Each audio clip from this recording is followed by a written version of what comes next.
امروز افشاگری داریم. این کلیپو تا ته ببین. میگم خدا رو شکر که سد کرج خوش شد، بلکه مردم بیدار شن، بفهمن که علت خوشسالی بی‌حجابی نبوده، نشینن دعا کنن که بارون بیاد.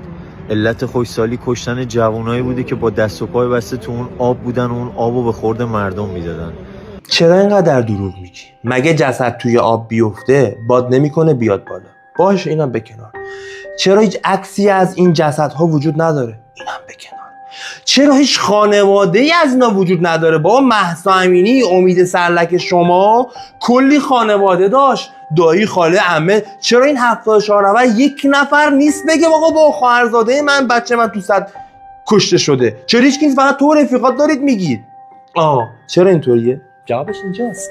روزنامه هارتس اسرائیل، دقت بکن حرف من ارزشی نیست، هارتس اسرائیل میگه عبریه، اینجا نوشته اینستاگرام ایکس، برو توی گوگل سرچ کن.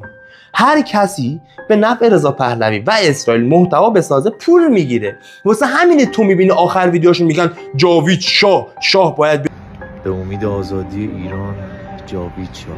همه چی به نفع رضا پهلویه، در کنار مردم هم مثلا، ولی به نفع رضا پهلوی. چرا شتیل؟ چرا علیه اسرائیل شما محتوا تولید نمی‌کنید؟ چرا تو 12 روز جنگ هیچ وقت نگفتید اسرائیل تو اخی 1000 نفر از مردم ما رو کشتی؟ چون اسپانسر اسرائیل عزیز من، این و رفیقاش سربازای اسرائیلن در لباس مردم مثلا. آره دایی باهاتون کار دارم. یا علی